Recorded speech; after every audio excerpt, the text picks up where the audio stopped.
Athari namba 1, unaweza kujifunza na unaweza kueneza neno la Mungu.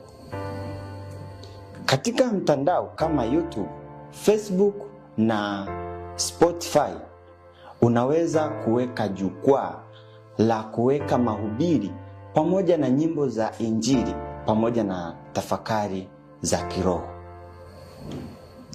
Sasa ujiulize, katika mitandao hiyo ambayo nimeisema, yani Facebook, Twitter, Instagram, TikTok, accounts ambazo unazo, umeweka mahubiri mangapi au umeweka neno la Mungu kwa kiasi gani katika akaunti yako? Kama kijana, kila mmoja wetu anaweza kutafakari kwamba ni nini ambacho kipo kule.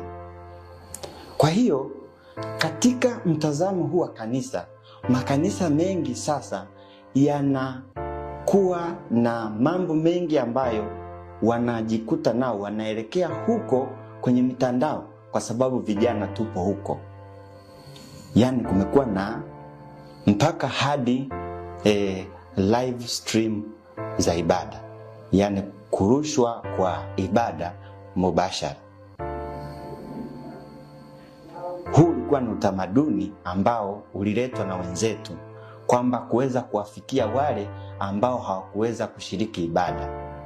Lakini leo imekuwa ni njia mbadala ya sisi kusali, kwamba naweza nisiende tu kanisani nikaangalia misa mubashara, nitakuwa nimesali nikiwa nyumbani.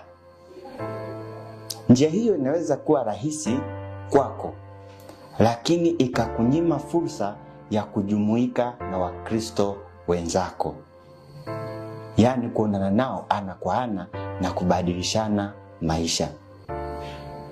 Kwa hivyo basi, kanisa limejikuta nalo linaweza kuiga mtindo huo na kufanya vipindi vya namna hiyo ili kuweza kukufikia huko, ingawa sio njia nafuu ya kuweza moja kwa moja kukuleta kwenye kiini cha imani ya kweli. Kwa hivyo basi, unahimizwa kuweza kujikita katika ibada za ana kwa ana, walau uweze kushiriki ibada ya Jumapili. Kwa mfano, kwa Wakristo wa Katoliki na madhehebu mengine wameweza kuwa na ibada za kila Jumapili. Unatoka nyumbani unaenda kanisani.